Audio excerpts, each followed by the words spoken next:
eu acho que a história e a filosofia, se não desenvolverem o pensamento crítico, podem ser ou são doutrinárias e ideológicas. Quer dizer, a história e a filosofia, para que realmente sejam uma base da estrutura educativa do indivíduo e estrutura para a cidadania, têm de ser críticas e reflexivas, ambas. Eu, de facto, quero dizer aqui algo que é uma singularidade. Bem, eu só lecionei, mesmo quando tendo entrado para a Faculdade de Ciências, já doutorada, só lecionei cadeiras, disciplinas teórico-práticas. Eu nunca gostei muito de dar teóricas. E essas disciplinas eram e foram sempre opcionais, o que para mim foi um privilégio, porque acho que mesmo assim, independentemente de tudo, eu tinha pelo menos a ilusão de que os alunos que estavam diante de mim tinham tido maior liberdade na escolha, tinham optado por aquelas disciplinas. E há alguns, poucos, mas até me disseram, que alguns, por exemplo, foram para a filosofia das ciências porque tinham detestado tanto filosofia no liceu que achavam impossível que fosse tão assim detestável e queriam ver até que ponto é que havia outras formas de ensinar filosofia e geralmente, em abono da verdade, eu cativava-os para a filosofia. Isso, tenho essa grande satisfação na vida. Outra coisa que também é interessante, nunca reprovei um aluno, nunca, e os alunos eram sempre convidados, quando não estavam aptos a passar, então eu sugeria que eles fossem fazendo trabalhos suplementares, até atingirem, eu às vezes dizia assim, olha, este trabalho está para 10, eu acho que tens mais hipóteses. Queres tirar 14? Fazes este trabalho. Ou então, olha, eu sei que tu és muito bom aluno, tu precisas talvez de um 16 ou um 17, para isso tens de fazer este trabalho. Bem, outra coisa que também foi uma característica muito interessante minha, foi que eu nunca repeti o mesmo programa, mesmo que a cadeira tivesse o mesmo nome no primeiro e no segundo semestre. Eu não era capaz de repetir programas. Alguma mudança fazia entre o primeiro e o segundo semestre. Bem, eu dei Filosofia das Ciências, comecei por Filosofia das Ciências, depois Sociologia das Ciências e História das Ciências.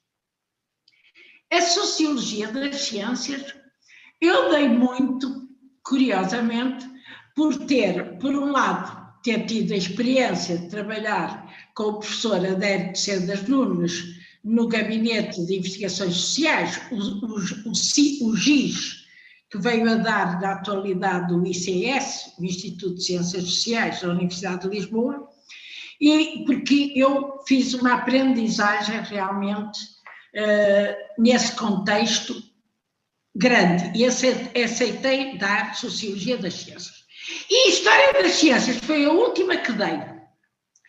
E essa tinha uma certa relutância em dar, porque não tinha a preparação inicial, principalmente para químicos. E eu tinha sido uma aluna no liceu que a disciplina que eu menos aderi de todo o meu liceu foi a Química. E logo fui para o departamento de Química ensinar estas disciplinas. E lembro-me que eu disse, eu vou-me agarrar ao Lavoisier, e como era da escola do Bachelard, e o Bachelard tinha trabalhado muito, o Gaston Bachelard tinha trabalhado muito o Lavoisier, eu agarrei-me ao Lavoisier, e a certa altura consegui-me ir tornando independente e autónoma de Lavoisier, mas comecei por Lavoisier, eu disse, eu só agarrando-me ao Lavoisier, que é um autor que eu tenho lido bastante, lendo a obra do Bachelard, é que eu vou conseguir continuar. Depois dei História do Pensamento Biológico, dei também Introdução ao Pensamento Contemporâneo. Não, vou dizer primeiro na Faculdade de Ciências. Depois dei História do Pensamento Biológico, dei Ética das Ciências e das Técnicas, Ciências e Saberes, outra, e Museus, Ciências e Cidades. Estas foram as últimas que eu dei. E dei, em Coimbra, História do Pensamento Biológico, Introdução ao Pensamento Contemporâneo, na Universidade Nova, Faculdade de Ciências e Tecnologia, 1 ano, e também dei no Museu de Antropologia da Universidade de Coimbra. Depois dei outras cadeiras na Faculdade de Letras, dei uma, sobre o espaço e sobre o tempo. Dei. E dei ainda outra, dei 2 anos aulas na Faculdade de Letras. E dei outra num seminário, um módulo, como é que se chama? Na Universidade Católica Portuguesa, em Lisboa, que era sobre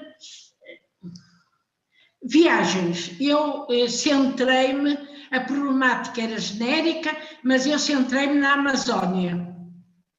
E as expedições científicas sucessivas que houve desde o Alexandre Rodrigues Ferreira até hoje, que o grande centro de conhecimento da ciência na Amazónia tem 3 polos, um polo no Brasil, em São Paulo, um polo na Amazónia e um polo na Alemanha. Pronto. E fui dando muitos outros pequenos cursos livres, isso realmente. Agora, eu gostava de falar em relação à questão História e Filosofia na minha existência. Como é que eu vivi isto? Bem, eu não sabia o que era filosofia, não é? Quando tive que optar, nós no 6º ano do liceu, tínhamos de optar. E havia uma linha, que era a linha D, que era histórico-filosóficas. E eu tinha gostado muito gostava de história, eu gostava muito de história, mas não sabia o que era filosofia. Mas tinha ido a um retiro dos jesuítas, e nesse retiro havia o padre Freire, António Freire, falou o retiro todo montado. Os jesuítas tinham muito essa capacidade, e têm, de adaptar os temas dos retiros às idades. E não era para aí que eu tinha para aí uns 14, 15 anos, e foi sobre Platão, Aristóteles. Ele era especialista da cultura clássica e da filosofia grega. Olha, uma maravilha. Eu achei aquilo maravilhoso. Entretanto, lembro-me de me ter maravilhado com o quadro da Escola de Atenas de Rafael, que achei sempre assim uma coisa maravilhosa até hoje, e aquilo eu pensava, eu tão maravilhada estou com Platão, com Aristóteles, com este quadro, que certamente eu até vou ter jeito para a filosofia. Bem, então eu inscrevi-me, mas, entretanto, o curso deixou de ser histórico-filosóficas e a gente tinha de escolher história ou filosofia. Se fosse na época de histórico-filosóficas, eu penso que eu tinha gostado mais. Eu não tenho a certeza, mas tenho algumas, pelo menos na altura, teria sido mais agradável para mim. Então, eu fui para a linha D para ir para histórico-filosóficas, que era a linha de História e Filosofia. E acabei por ter de escolher entre História e Filosofia. Eu penso que quando eu me inscrevi, que ainda estavam unidas, quando me inscrevi para o 6º ano. E também, já agora um parênteses curioso, esse curso geralmente era no Liceu Alexandre Colado, que era um liceu de rapazes, fundamentalmente. Mas quando eu escolhi, talvez por isso mesmo, por já ser filosofia e história separado, o Liceu Rainha Santa Isabel, que era de raparigas, também ministrava histórico-filosóficas, e por isso eu entrei, já devo ter dito, só conheci uma turma com homens quando fui para a universidade. Durante o 6º e 7º ano, as professoras de História e Filosofia guerreavam-se pensando, ela deve ir para a História, ela deve ir para a Filosofia, e como eu era hesitante, elas muitas vezes diziam, mas a Ana Luísa vai para a História, e a outra dizia, não, é melhor ir para a Filosofia. E realmente, no exame do 7º ano, tive 20 a História e 18 a Filosofia. O que significa que entrei para a universidade a nível das chamadas as cadeiras, isso tinha um nome na altura, agora não me estou a lembrar do nome, eram as cadeiras, hoje seriam as cadeiras de especialidade, mas nessa altura tinha outro nome, com 20 e 18 valores, média 19. E isso dava-me realmente muita segurança para escolher ou filosofia ou história. Quando entrei, eu escolhi história. Entrei para a história e aí concluí o 1º ano. Mas durante o 1º ano, eu tive um momento muito curioso. Nas aulas práticas de introdução à história, à filosofia, digo,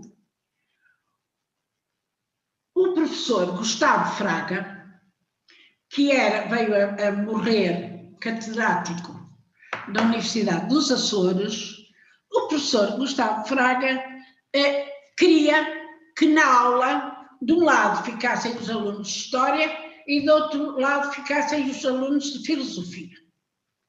Nós frequentávamos Introdução à Filosofia, era uma cadeira comum a História e Filosofia, e era também a Teoria da História.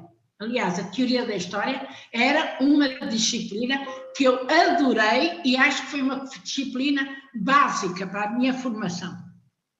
Como, aliás, as cadeiras de Cultura. Agora, então, o professor Gustavo Fraga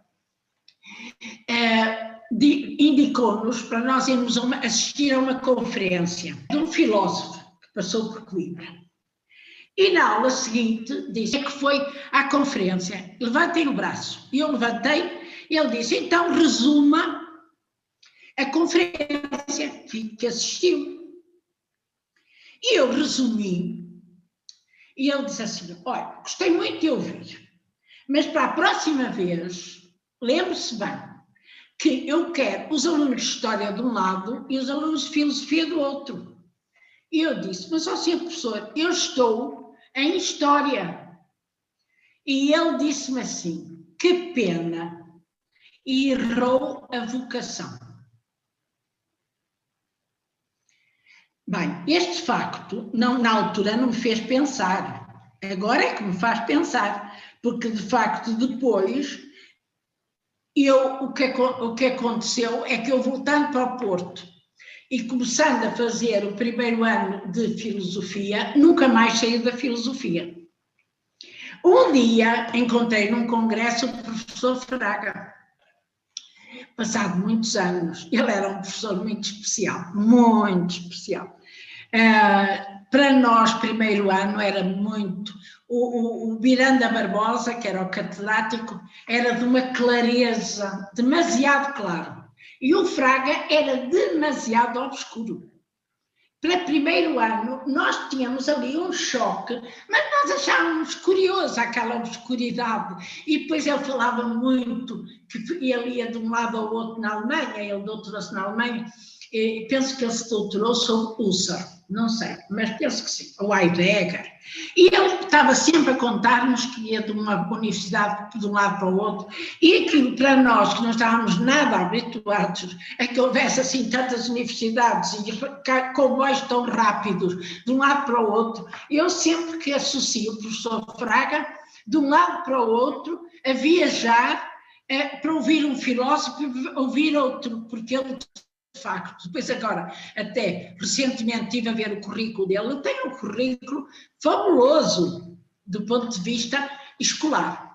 Bem, e então eu depois encontrei-lhe e disse, professor Fraga, olha que engraçado, vou-lhe contar uma história. E ele disse assim, Ana Luísa, não imagina, olha, isso para mim, agora que eu estou a culminar a carreira, é das minhas grandes alegrias.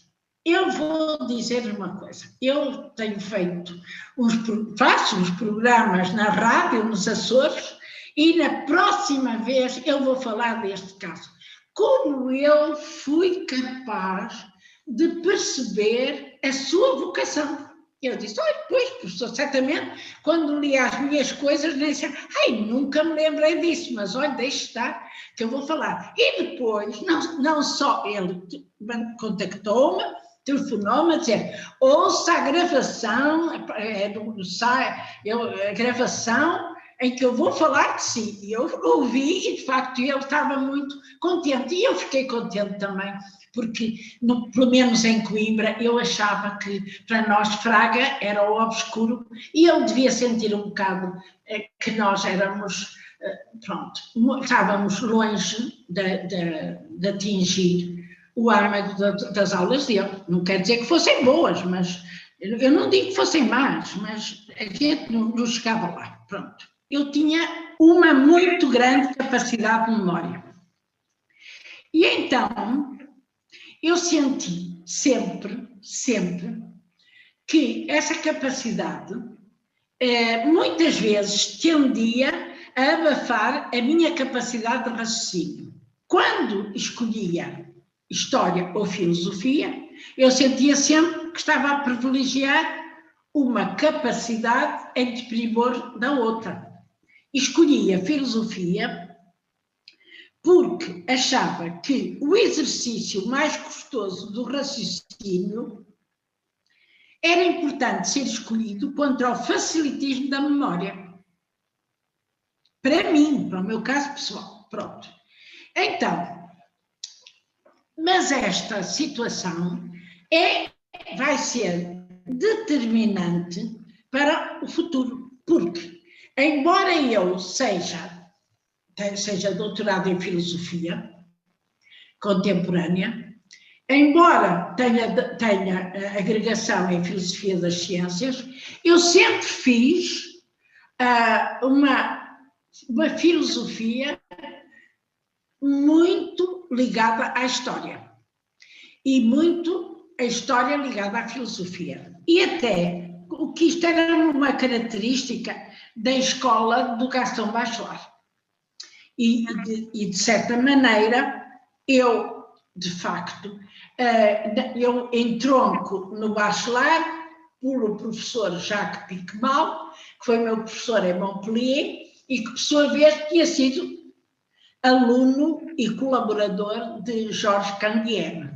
Bem, e Georges Canguilhem, olha, eu ainda tentei encontrar esta frase, eu nunca sei direita, mas estou a dizer muitíssimo livremente e citar de memória. A história sem filosofia é ininteligível. A filosofia sem história é oca. É mais ou menos, a ideia é esta, mas não digo, eu tentei. Então,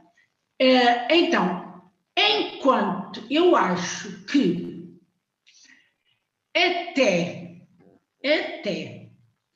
2000, olha, eu acabei a licenciatura em 67 e em toda a minha carreira profissional até, eu diria, 1987, Eu nunca fiz filosofia sem história.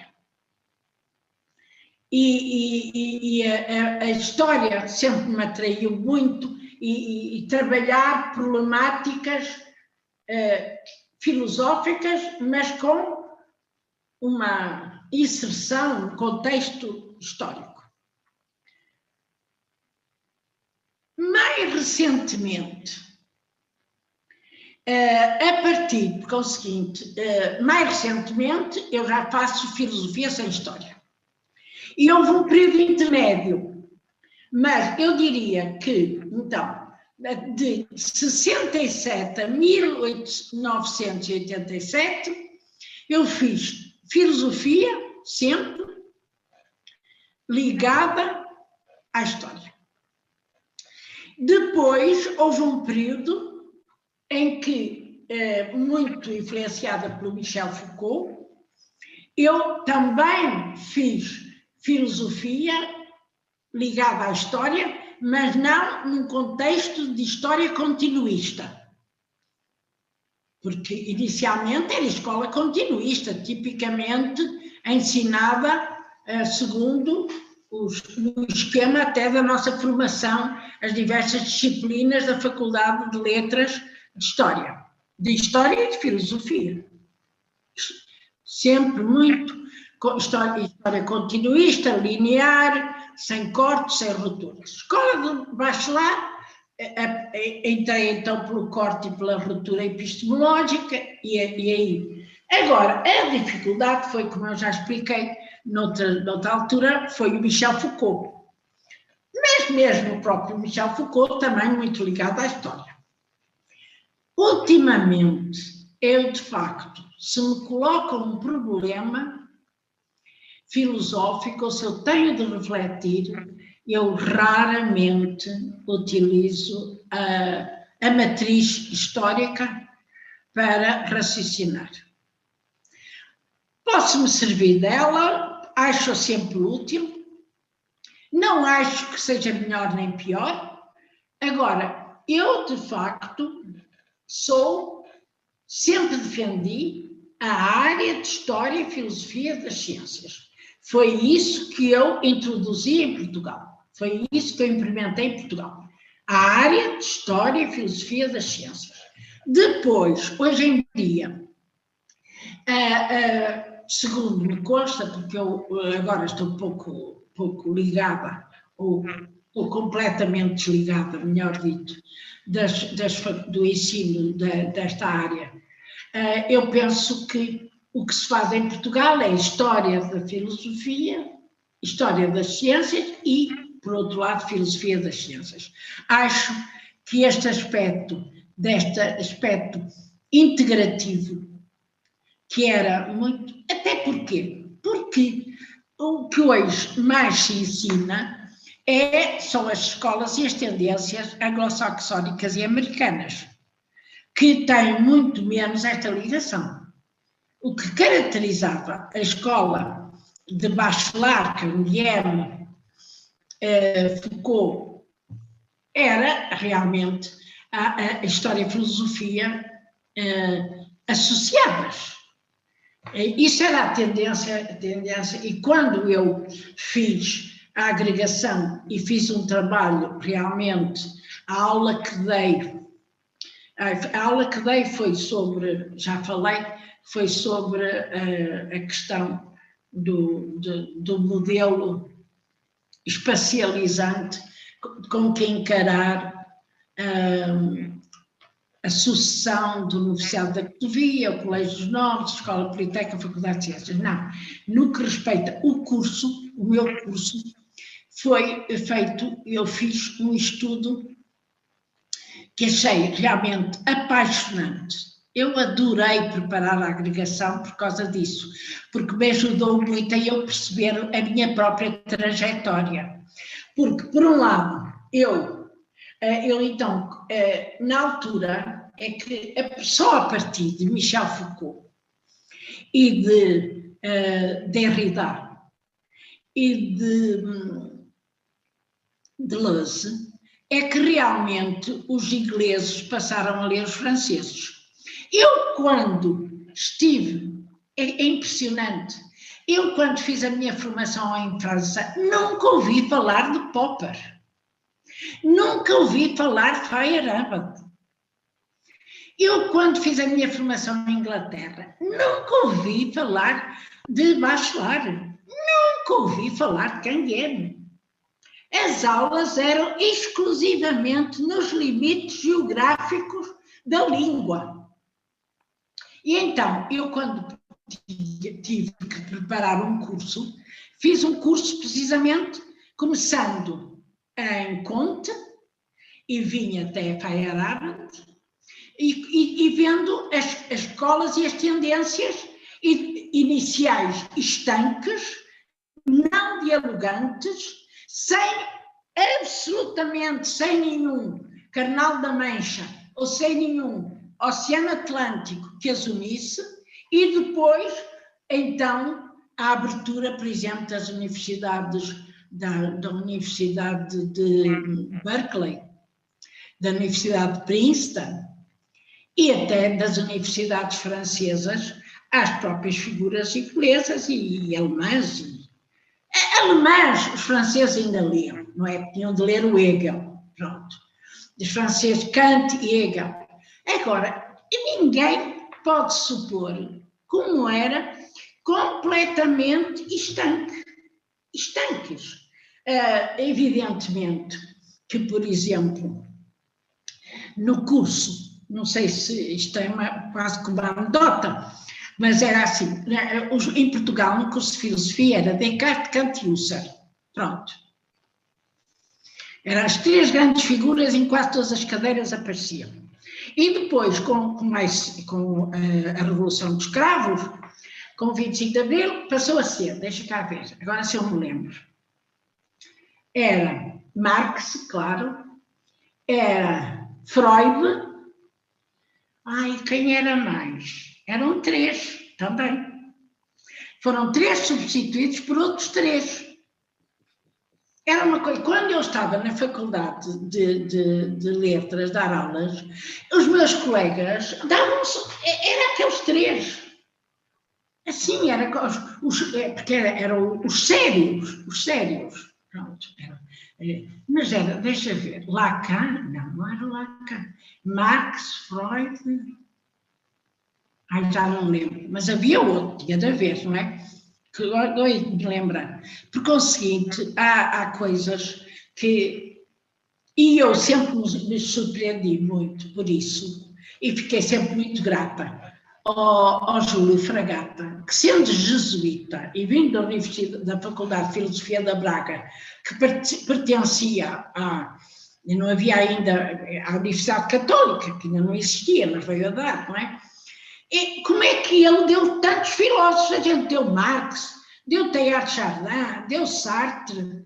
Eu sempre me admirei, quer dizer, é por isso que, já agora uma anedota, na queima das fitas do último ano, nós tomamos como tema, faziam sempre uns teatros, eu adorava aquilo e era sempre entrei. Todos os teatros criticávamos as disciplinas e os professores. E eu lembro-me que quando chegou, houve um ano que dissemos, não, vamos pôr a cada disciplina, a cada professor, o nome de um filme.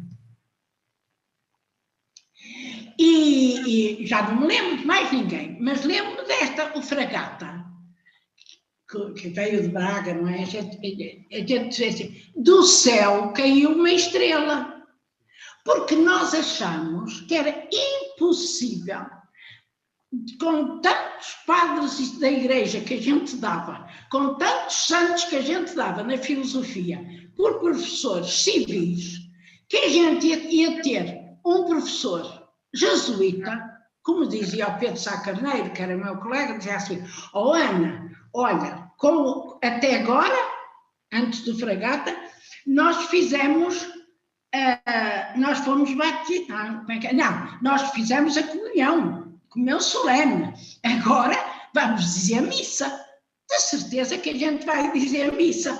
Olha, e foi a grande surpresa, e por isso achamos que devíamos honrá-lo, com este título, Do Céu Caiu uma Estrela. Olha, com este final tão bonito, eu acabo, porque eu já realmente estou muito cansada.